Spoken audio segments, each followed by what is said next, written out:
유명한 레드우드 국립공원의 이야기입니다. 여러분, 공동체는 힘이 있습니다. 나무 한 그루는 힘이 없을지 몰라도 뿌리가 서로 얽혀있는 이 거대한 숲은 정말 끈끈한 공동체의 힘을 보여주는 좋은 계기가 아닐 수가 없습니다. 그래서 하나님께서는 하나님의 백성들이 서로 아름다운 동역자가 되어서 서로가 서로에게 버팀목이 되어지고 지지대가 되어지고 힘이 되어줄 수 있는 그러한 공동체를 이루기를 원하십니다. 그래서 초대교회 공동체가 로마의 압제와 박해 속에서도 그렇게 버텨낼 수 있었던 것은 그들 스스로가 서로에게 힘이 되어주고 서로의 물건을 통용하며 서로 나누며, 물건을 나누기 전에 먼저 마음을 나눴음을 우리는 사도행전 말씀을 통해 알 수가 있습니다. 그 힘이 서로 물건을 통용하며 서로 나누며 떡을 떼며 교제하며 함께 하나의 공동체를 이루어가는, 그렇게 하나님 나라의 공동체, 진짜 하나님 나라를 이 땅 가운데 실현했던 그 초대교회 공동체 사람들은 그 어느 박해가, 그 어떤 시련, 그 어떤 거대한 태풍이 몰려와도 쓰러지지 않는 나무처럼 그렇게 잘 버텨낼 수 있었던 것입니다. 그래서 우리가 서로에게 힘이 되어주는 거대한 믿음의 숲을 형성하기를 원하고 계십니다. 그렇다면 하나님이 기뻐하시는 공동체를 통해 함께 이 공동체를 만들어가고자 하시는 하나님 나라의 동역자는 어떤 사람들일까요? 오늘 본문의 말씀을 통해 함께 살펴보기를 소망합니다.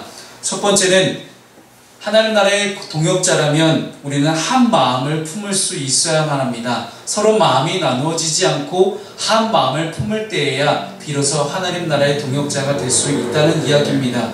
바울은 오늘 고린도 교회 안에 있었던 한 분쟁에 대해서 이야기를 하고 있습니다.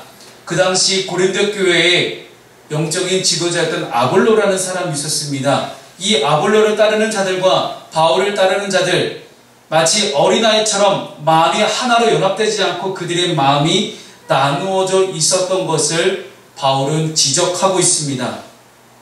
그래서 3절 말씀에 너희는 아직도 육신에 속한 자로다. 너희 가운데 시기와 분쟁이 있으니 어찌 육신에 속하여 사람을 따라 행함이 아니리요 라고 그들을 비판하고 있는 것입니다. 하나로 연합하지 못하는 것, 서로 시기하고 분쟁을 하는 것은 육신에 속한 자의 모습이라는 것입니다. 여러분, 육신에 속한 자의 모습에 대해서 우리는 오늘 고린도서 3장 앞부분에 1장과 2장에 걸쳐서 많은 양을 할애해서 바울이 육신에 속한 자를 설명하고 있는 것들을 보게 됩니다.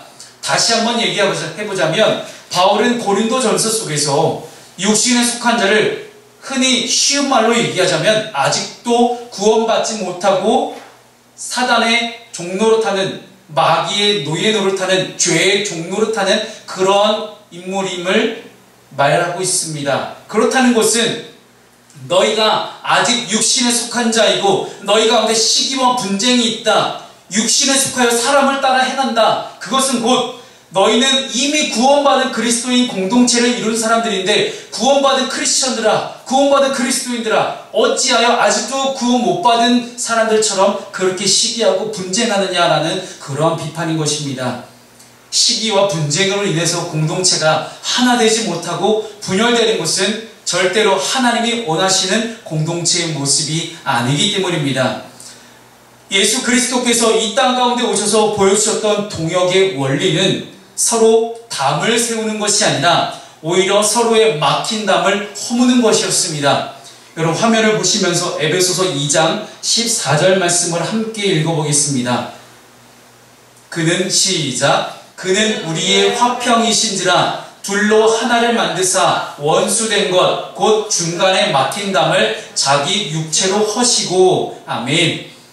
여기서 나는 이 화평이라는 단어, 이 화평이라는 단어를 우리가 조금 더 살펴보게 되자면, 예수님께서 부활하신 후에 제자들에게 몸을 보이셨습니다. 부활하신 몸을, 육체를 보이실 때 제일 처음 하셨던 말씀을 기억하십니까? 너희에게 평안이 있을지어다.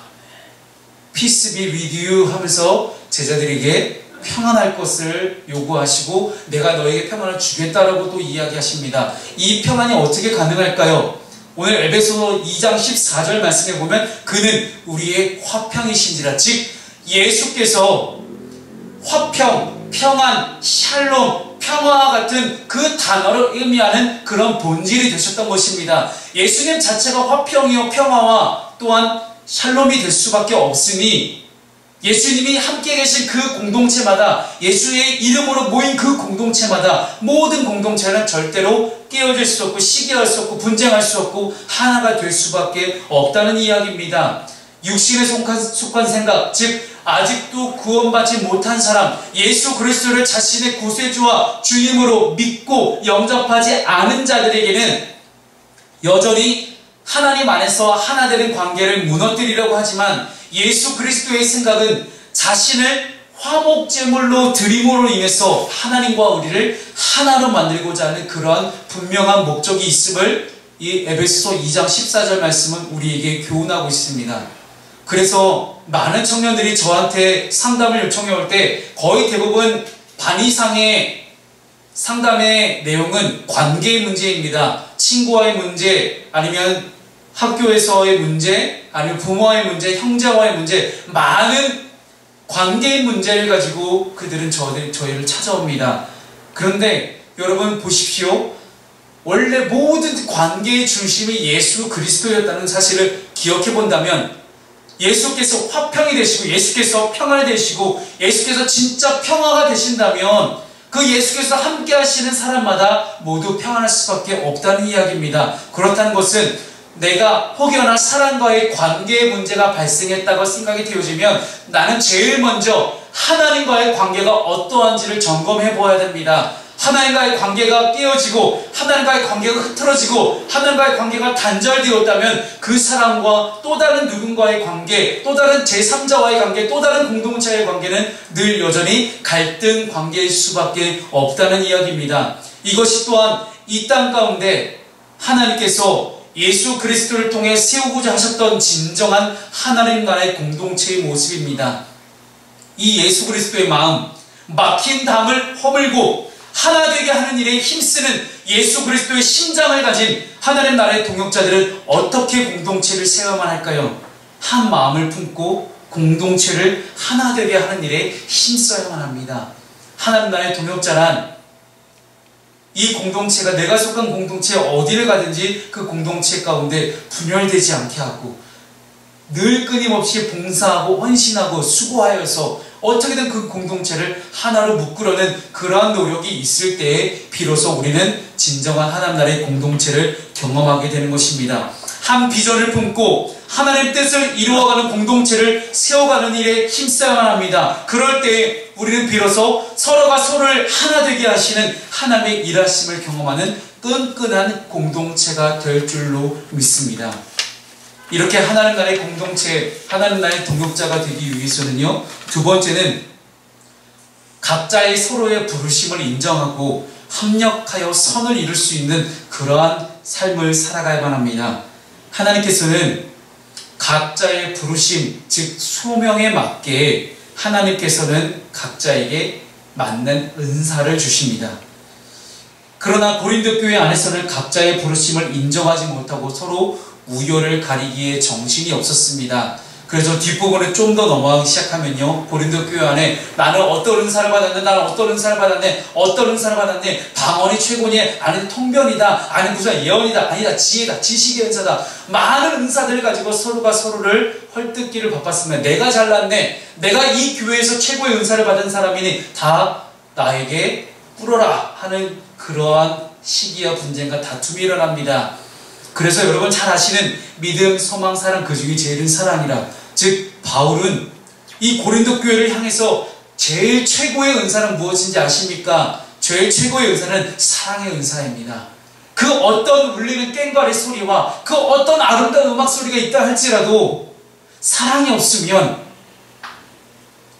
그저 시끄러운 잡소리밖에 되지 않는다는 이야기입니다. 즉 아무리 많은 좋은 은사를 가지고 교회 안에서 잘 섬긴다 할지라도 그 안에 사랑이 들어가 있지 않으면, 사랑이 전제되지 않으면, 사랑 가운데 서로 하나가 되지 못한다면 그 은사는 아무 쓸데없어 밖에 버려질 뿐이라는 것입니다.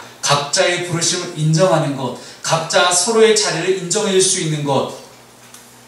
오늘 본문을 보시면 바울을 따라야 하는지 아볼로를 따라야 하는지 하나님께 주신 각자의 부르심을 바라보지 못하다가 그들은 합력하기보다는 편 가르기에 정신이 없는 그러한 모습들을 우리는 보게 됩니다.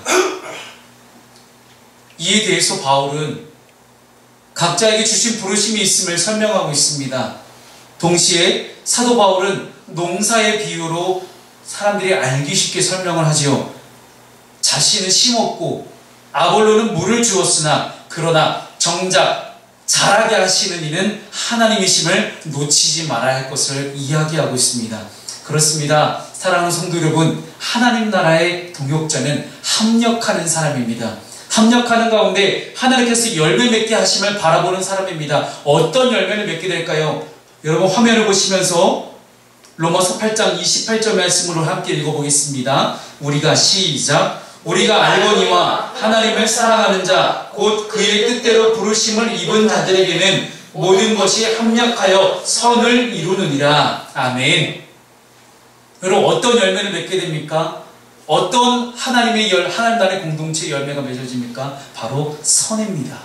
하나님 나라의 선, 하나님께서 베풀어 주신 선입니다. 이 선을 우리가 어떻게 볼 수 있을까요? 합력하여 선을 이룬다. 합력하여 하나님의 뜻을 이뤄가는 공동체라는 이야기입니다. 즉 하나의 공동체 안에서 내가 이 은사를 봤으니 내가 잘났네, 내가 여기 교회 영적인 지도자네, 나를 따르라. 야 내가 최고야, 내가 받은 은사가 제일 잘났으니 너희들은 내 은사에 무조건 복종할 수 있어야 돼 라고 이렇게 이야기하는 것이 아니라, 내가 은사를 받은 것도, 내가 부르심을 받은 것도, 내가 수고하고 헌신하고 봉사하는 것도 다 모든 것이 하나님의 뜻을 이루기 위함임을 분명히 바울은 오늘 우리에게 가르쳐주고 있습니다. 그렇다는 것은 하나님 나라의 동역자, 즉 우리는 서로가 서로에게 동역자가 아니라, 내가 너의 동역자가 아니라 나도 하나님 나라의 하나님의 동역자, 너도 하나님 나라에서 하나님의 동역자, 우리 모두는 하나님을 중심으로 다 동역자로 모인 사람들이니 하나님 없이 네가 잘났네 내가 잘났네 싸우지 말고 합력하여서 하나님의 뜻을 이루는 데 힘쓰자라는 이야기를 로마서와 또한 고린도전서 말씀을 통해 바울은 우리에게 가르치고 있는 것입니다. 하나님이 원하시는 공동체, 함께 합력하여 선을 이루는 공동체, 함께 하나님 나라의 진짜 열매. 그래서 우리가 성령의 9가지 열매가 늘 성도들의 삶을 통해 늘 빈번하게 자주 일어나게끔 하는 그런 공동체. 단순히 교회에서만 성령의 9가지 열매가 드러나는 것이 아니라 교회 밖에서도, 내가 있는 그 어느 자리에서도, 내 삶의 자리에서도 항상 나의 삶 속에서 성령의 9가지 열매가 드러날 수 있는 그런 삶을 살아가게끔 만들 수 있도록 그 공동체를 함께 섬기는 동역자가 되어야 된다는 이야기입니다. 하나님 나라의 동역자로서 서로의 부르심을 확인하고 서로의 부르심을 서로 축복하며 함께 합력하여 힘쓸 수 있는 저와 여러분 될 수 있기를 축원합니다. 그럴 때 우리가 함께하는 곳에 풍성한 열매를 맺게 하시는 하나님을 경험하게 될 줄로 믿습니다. 세 번째는 하나님 나라의 동역자가 되기 위해서는 우리는 육에 속한 사람이 아니라 영에 속한 사람이 되어야만 합니다. 설교 서두에도 말씀드렸지만 고린도서 1장과 2장 가운데에는 육에 속한 사람을 설명하면서 아직도 예수 그리스도를 구세주와 주님으로 믿고 영접하지 못한 사람들, 즉 넌 크리스천들을 바울은 육에 속한 사람이라고 설명하고 있습니다. 여러분 성경의 세계관, 그 당시 헬라의 철학의 세계관은 영과 육의 이론적인 세계관에 기초하고 있습니다. 그래서 히브리 사람들의 철학과 헬라 철학에 맞붙었을 때 그 가운데 중용을 이루었던 사람이 바울이었습니다. 바울이 볼 때 히브리 철학은 분명히 영과 육이 함께 하는 이론적인 세계관이에요. 그런데 헬라 철학은 그리스 로마 신화라고 불려지는 그곳 가운데는 그 철학사들은 분명히 이성적으로 판단할 수 있는 그것만 그들은 믿는 그러한 철학을 진행해 나갔습니다. 그렇게 보게 된다면 이 그리스 헬라 철학과 히브리 철학의 상충되었을 때 나타나는 그런 역효과가 있는데, 그것이 무엇이냐면 내가 육신으로는 섬기는 것이 따로 있고 내 영으로 섬기는 것이 따로 있다는 거예요. 이것이 그리스 사람들의 생각입니다. 내가 육신으로는 이런 척해도 영어로는 이런 척해도 괜찮다는 거예요. 그래서 그들이 수많은 신들을 만들어내지 않습니까? 그 수많은 신들 가운데 나의 육체로는 이 신을 섬기지만 영으로는 이 신을 섬기는 그런 것도 가능한 것이 그리스 철학의 한 분류입니다. 그렇게 보았을 때 히브리 철학은 무조건 영과 육은 하나가 되는 것이 이론적인 세계관이 늘 히브리 사람들의 몇천 년 세월 동안 일어났습니다. 그것이 가능할 수 있었던 이유는 그들은 유일신 하나님을 믿었기 때문입니다. 하나님이 나를 만드셨고 하나님이 내 삶을 인도하신다는 분명한 확신 속에 나올 수 있었던 히브리적 세계관입니다. 영과 육은 분리된 것이 아니라 서로 통합적인 관계 속에서 작용함을 우리는 알 수가 있습니다. 오늘 본문을 통해서 사도 바울이 우리가 보여주는 영과 육의 관계는 이론적이고 통합적이라는 표현보다는 너무나 긴장적이에요. 왜냐? 영에 속한 사람, 육에 속한 사람 나누고 있잖아요. 본래 바울도 유대인입니다. 유대인의 사고방식으로는 영과 육을 나눌 수가 없는 것이 당연함에도 불구하고 바울은 영에 속한 사람, 육에 속한 사람을 분명히 나누어서 이야기하고 있어요. 그만큼 고린도 교회, 그 고린도라는 도시가 헬라 철학에 이미 영향을 많이 받았기 때문입니다.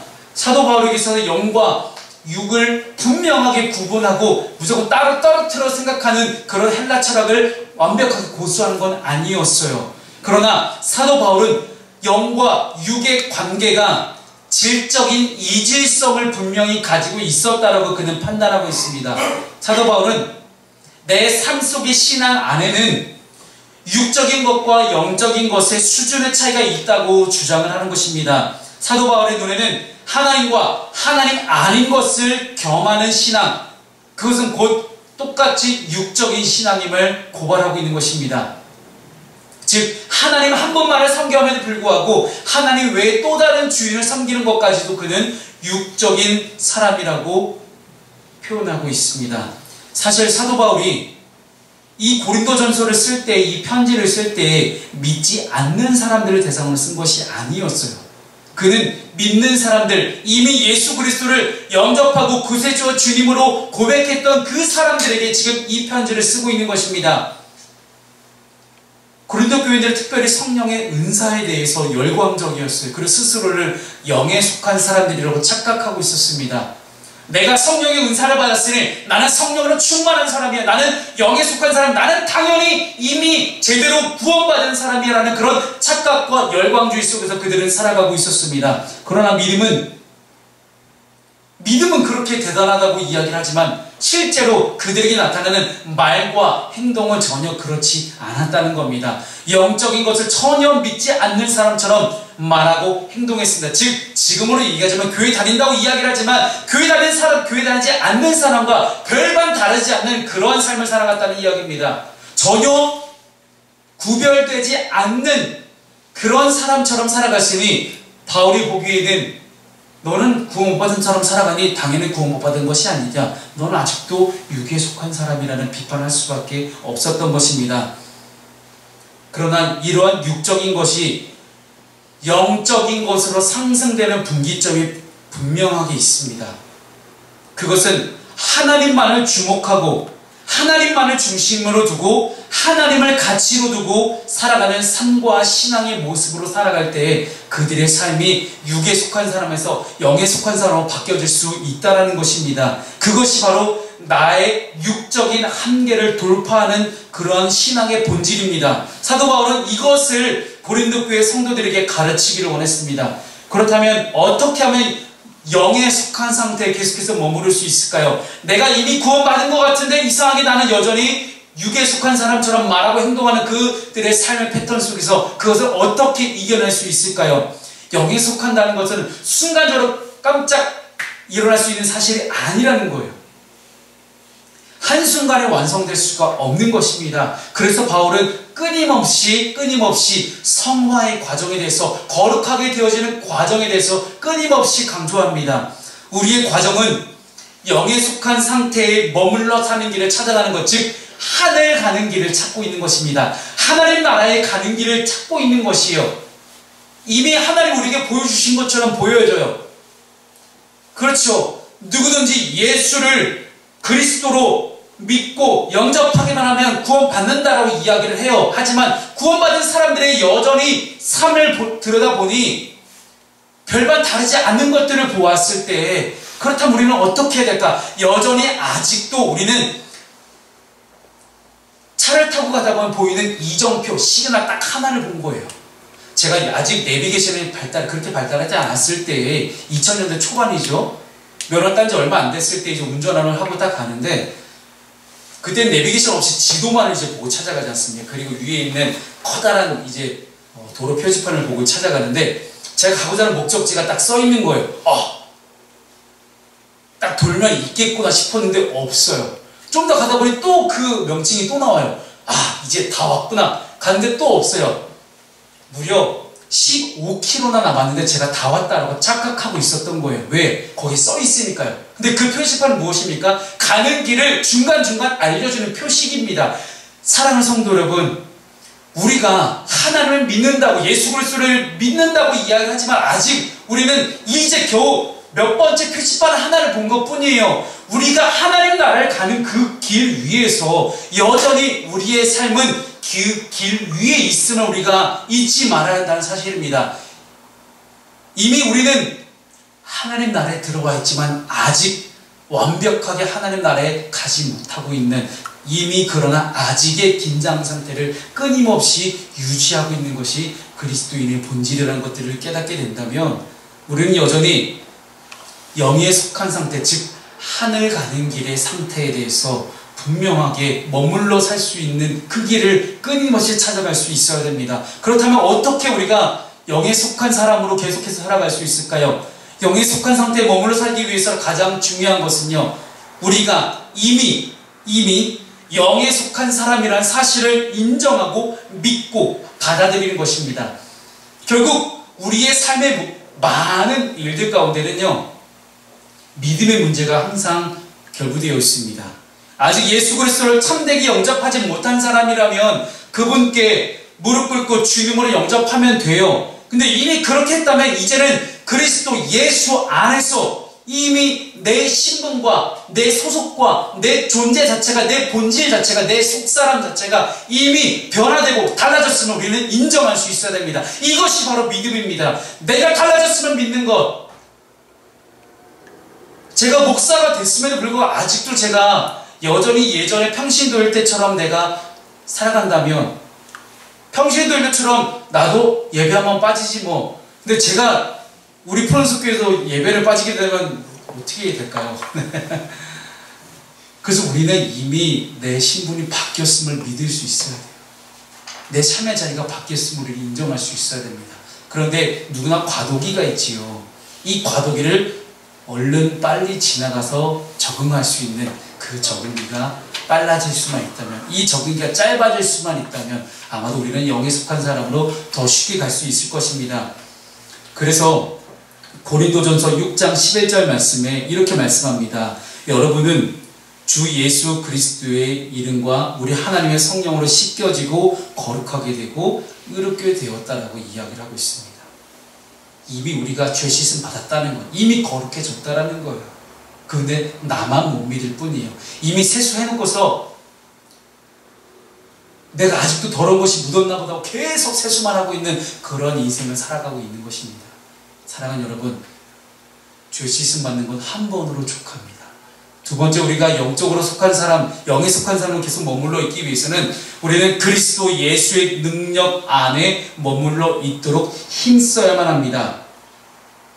이렇게 그리스도 예수의 능력 안에 머물러 있도록 힘쓰려면 어떻게 해야 될까요? 오늘 본문의 3절 말씀을 화면을 보시면서 함께 우리 읽어보겠습니다. 3절입니다. 시작. 너희는 아직도 육신에 속한 자라다. 너희 가운데 시기와 분쟁이 있으니 어찌 육신에 속하여 사람을 따라 행함이 아니리요.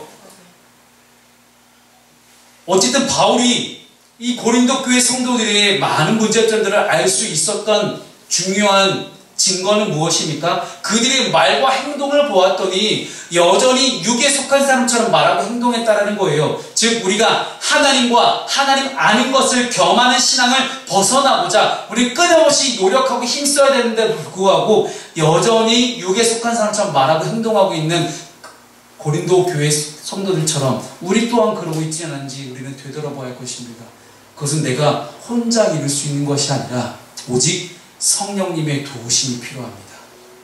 내가 성령님과 함께 동역자가 되어서 나와 성령님의 동역이 우리 삶 가운데 기도와 말씀과 신앙으로 드러날 것입니다. 그래서 여러분 교회는요 훈련이 필요해요. 그냥 나 혼자 그저 무분별하게 질서 없이 그냥 하나님을 믿고 내가 하나님 잘 믿으면 땡 아닙니까? 라는 것이 아니라 어떻게 하면 지혜롭게 질서 있게 내가 하나님을 믿고 섬길 수 있는지 분명하게 내 믿음과 신앙에 자라는 것이 무엇인지를 내가 분명히 깨닫기 위해서 우리의 삶에는 훈련이 필요했던 것입니다. 그래서 초대교회 가운데서도 예수 그리스도의 제자들은 말씀을 전하고 가르치고 훈련하는 것에만 전념하고 나머지 일들 봉사하고 선교하고 구제하는 일들을 집사들에게 맡겼다는 것입니다. 그런 것들을 보게 된다면 우리는 성령의 역사에 조금 더 집중을 해야 됩니다. 영의 사람, 속한 사람이 되기 위해서 성령에 속한 사람, 즉 성령님의 인도하심을 받는 사람, 성령의 인도하심에 민감한 사람, 그런 사람이 되어야 될 줄로 믿습니다. 육에 속한 사람은요 성령의 음성이 들려지질 않습니다. 그러니 성령님과 함께 동역할 수가 없는 것입니다. 말씀을 마무리하겠습니다. 하나님은 우리가 하나님 나라의 동역자가 되어서 한 마음을 품고 합력하여 하나님의 기뻐하시는 공동체를 이루길 원하십니다. 그래서 신앙생활을 혼자 할 수가 없는 거예요. 나 교회 안 다니고 그냥 하나님만 잘 믿으면 안 돼요? 라고 하는 질문 가운데 우리는 고린도 교회의 예를 들면서 그들에게 설명해 줄 수 있습니다. 한 마음을 품고 합력하여 함께 하나님의 뜻을 이루어가는 일에 하기 위해서 우리가 교회로 모여야 된다는 것입니다. 왜 교회로 와서 예배를 드려야 됩니까? 혼자 집에서 예배하면 안 됩니까? 라고 이야기하는 사람들에게 여러분 하나님의 뜻을 너 혼자 이룰 수가 있겠느냐라는 거예요. 혼자 구원을 받고 예수 믿고 구원받을 수 있겠지요. 하지만 진정 하나님께서 우리를 부르신 목적은 나 혼자 구원받고 나 혼자 잘 먹고 잘 살기 위함이 아니라는 사실입니다. 하나님이 나를 부르시고 나를 구원하신 목적은 하나님의 나라의 공동체를 이루어서 그 공동체 안에서 분명하게 내가 하나님의 뜻을 이루기를 원하신 하나님의 마음이 담겨져 있는 것입니다. 그래서 우리의 삶에는 교회가 필요합니다. 공동체가 필요합니다. 이 공동체 안에서 서로 분열하고 시기하고 분쟁하고 다투고 단파 싸움을 하는 것이 아니라 함께 마음을 나누고 합력해서 선을 이룰 수 있는 우리 사랑을 푸른 숲의 성도님 되시기를 주님의 이름으로 축원합니다. 기도하겠습니다.